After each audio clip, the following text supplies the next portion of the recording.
I was talking to James about being creative and about the creative impulse and how important it is to be an artist.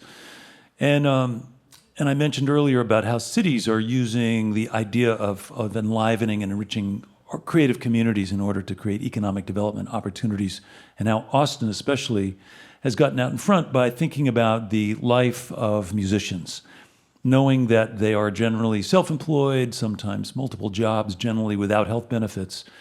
And somebody figured out almost 20 years ago that if they could provide some benefits to Austin area musicians, they'd stick around and help them lay claim to, it's debatable, the music capital of the USA or whatever they call it. Music, I don't know, it's debatable, but Austin has got a great music scene. And part of it is because musicians can't afford to stay there because healthcare costs are covered. It's through an organization called HAAM, Health Alliance for Austin Musicians. And we're lucky enough to have the CEO of HAAM actually brought him up here from Austin, Texas to tell us how it works, what kind of an impact it has. So please welcome to the eTown stage, Paul Scott, the CEO of HAAM from Austin, Texas. Thank you, Paul. Come on out.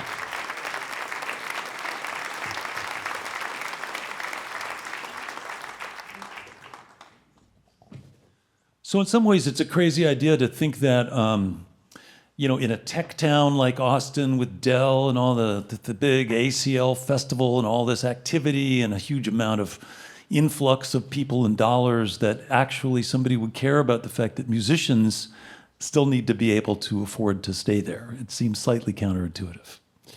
Well, first of all, it's the live music capital of the world, and Austin is what we say. Live music capital of the world. Okay. So we're still claiming that. Yeah. Okay. All right. But yeah, it's Austin is dealing with its challenges around affordability, and as you mentioned, having our musicians stay in Austin, create, produce, share their music with the community, not only in Austin but across the country and the world, is a challenge because of the affordability aspects of this, and that's why our organization, HAAM, Health Alliance for Austin Musicians, is so critically important. Yeah, and it's providing services that are, in some cases, if one doesn't have health insurance, you might not go to the dentist as often, or you might do some sort of maintenance and care and feeding, or it has to do with, therapy or counseling or all kinds of stuff, I suspect.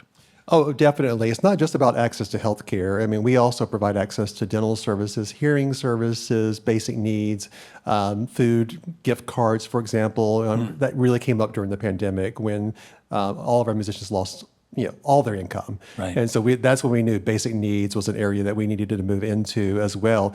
But it's critically important for us to be able to work with the musicians about how to use these services in a way for preventative services so they can stay healthy, continue to create, play, so that we can enjoy that music that brings us all together and that unifies us as a culture. Yeah. And Paul, let me just touch a little bit on your background. So I'm not going to hold it against you that you went to law school and you became a lawyer, but you did advocacy work for all kinds of worthy organizations having to do with HIV treatment and LGBTQ communities and other things.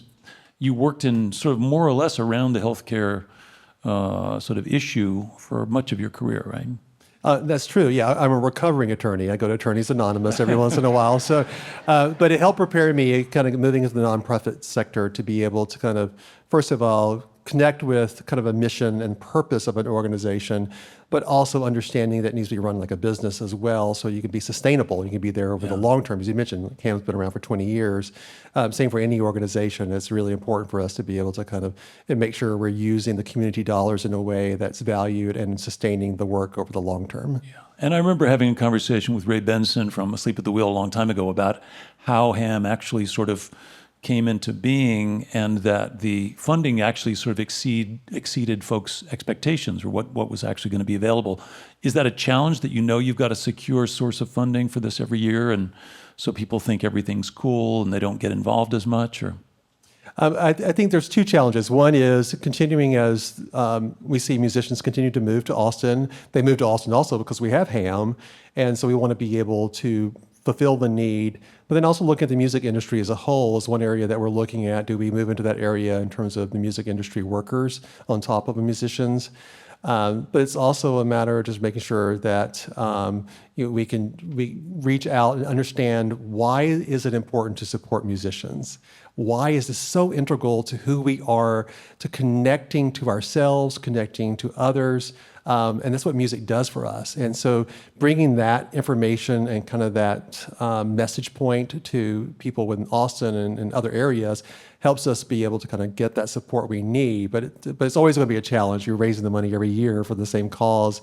Yeah. And so we look to create sustainability around continue to connect not only with our musicians, but connecting with all of our supporters that love to listen to music and support music in Austin, Central Texas, and across the country. Yeah. And are there studies that show what I was alluding to, that a healthy arts community and music scene is actually good, makes good economic sense? Well, it makes great economic sense. And we figure in Austin it's about $2 billion in economic activity through the music community at a minimum.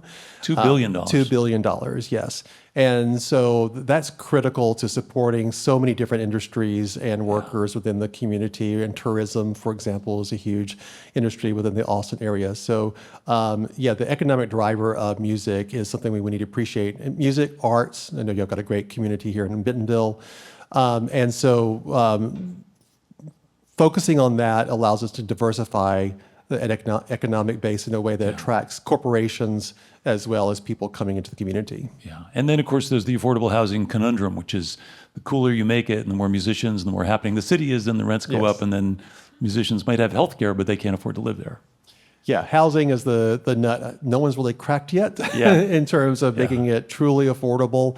And that's where we come in, though. So we take the burden off of the healthcare part, the dental part, the other aspects of people's needs that they have, so they can focus on providing the housing support they need for them and their families. So last question I just want to ask you is just if other cities, municipalities are looking at your model, is this something that you see in your view as replicable, or is it kind of unique to Austin because of how music is so connected to that city? I don't think it's necessarily unique to Austin. I think it's replicable in different forms in different cities. And we've seen it like with Nashville and with Seattle as well. I think it has to do with if you're an expanded Medicaid state, for example, it's going to be easier to do that because the medical part's taken care of. So an organization can come into another city in that state and be able to provide basic needs or hearing or dental services. The challenge is it's going to be unique to each community, though, about how do you make your own secret sauce and unique to that community that it supports musicians and what they need in that community. Yeah.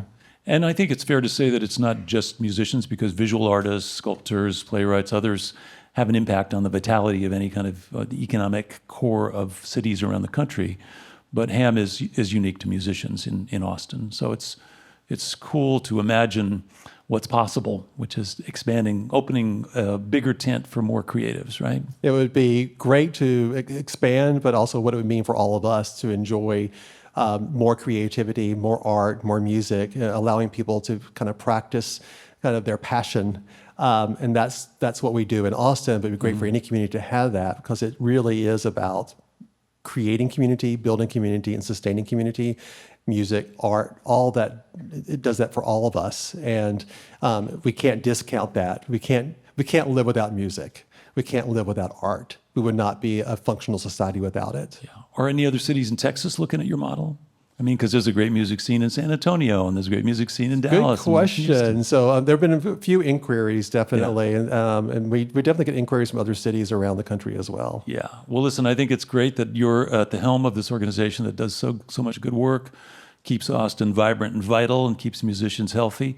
And let's hope that can grow and continue. You can continue to serve more and more people as they move to town. So good luck. Well, thank you. I appreciate being here. Thank you so much. Thanks so much.